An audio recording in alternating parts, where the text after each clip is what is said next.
When the thought of big tits, big asses, and fit bodies on a woman triggers you to the point of complaining online or demanding creators alter their designs to cater to your insecure echo chamber, all for the sake of progress, when in reality, it's all just for you to get a morsel of joy in your miserable lives. It speaks volumes to your hive mind agenda. I know we live in a deluded society where being a fat mess is somehow considered healthy and recommending a diet and workout regimen is somehow fat shaming, but believe it or not, being healthy and not looking like a cashier at Hot Topic is most certainly a thing. A thing that a lot of women strive for. Just because you're insecure about how you look doesn't mean everyone else is. Look at women on Instagram, for example. You have gymnasts and CrossFit athletes.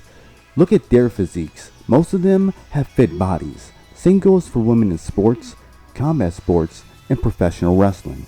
It's almost like there's women in the world that care about how they look and take care of themselves, instead of looking like Jabba the Hutt screeching about body positivity.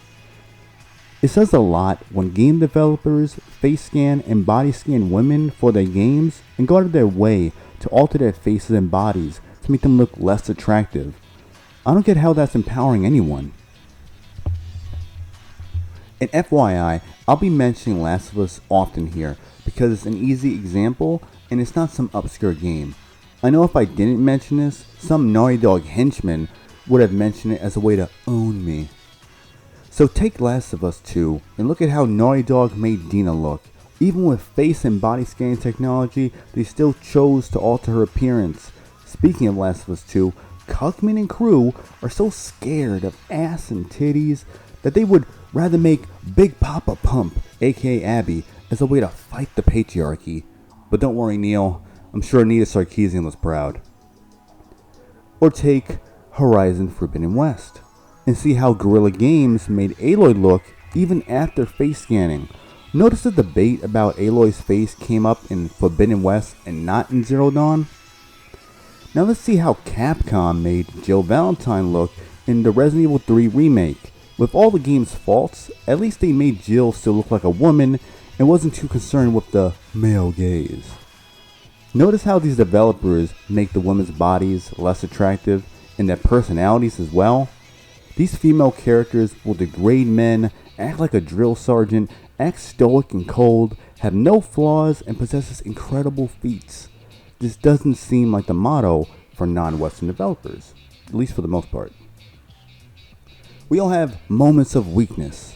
We all have emotions. We all have flaws. We are not perfect at everything. So why are these characters incapable of any of these things? Especially when developers go for realism, yet for their female characters don't act real at all. If anything, it breaks the immersion. Look at Ellie in The Last of Us 2. Look at her build. Does she look like someone who can overpower a group of men twice her size?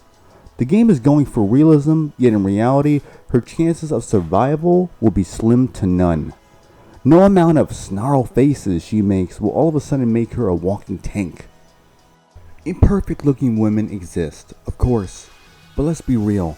A lot of people don't care for characters with lame designs and boring personalities. What does a game like Last of Us 2 have to help camouflage the agenda? It's graphics and violence. Because they can show someone getting their throat slit open, but attractive women? Sorry pal.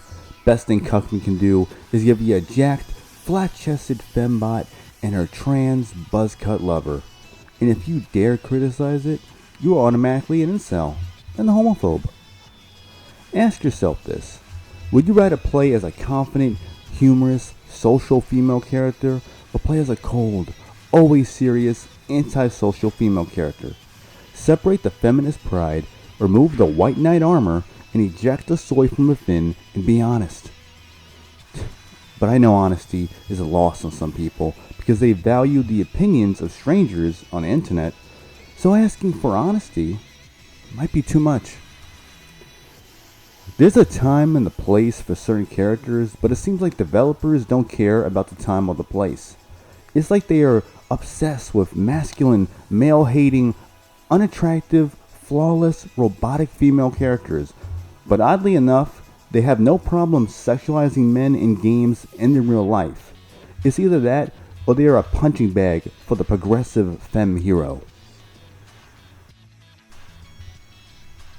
Sexy women with pretty faces, large tits, big asses, curvy bodies, and an actual personality is not a bad thing. Men and women find it appealing and realistic because it is. It's not degrading, sexist, vile, or morally wrong. The same people talking about men objectifying female characters and calling men incels are the same people who can't define what a woman is but suddenly know what a woman is when the topic of abortion comes up. Funny how that works. Are we supposed to pretend we don't find people attractive based on looks? Can we stop this blatant lie for virtual signaling points and use our brains?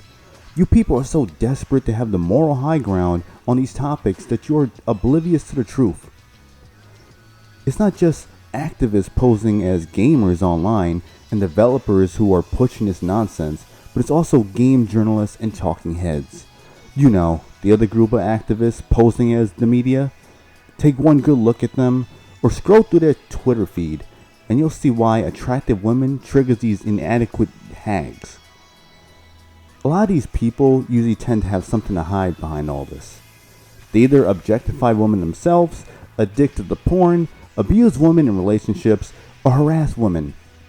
Now in the case of women, we know they stay looking at physically fit men, but claim they don't want to be objectified, but that only applies if they aren't interested in you.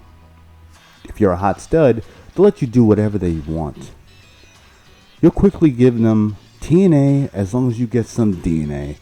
Maybe old Frost can whip up another virtuous rant on sexism to make G4 relevant for a month. But we know what's up. Usually the ones that scream the loudest have the most to hide. Don't feel bad for finding people attractive. Don't feel bad for liking characters that are nice on the eyes. We pay good money and don't want busted looking Neanderthals posing as women. Don't let these people guilt trip you while they have a stash of porno lying around in a due date in court for sexual harassment. Be unapologetically who you are. Screw these weirdos, let them feel virtuous on the internet, while the rest of us live in reality.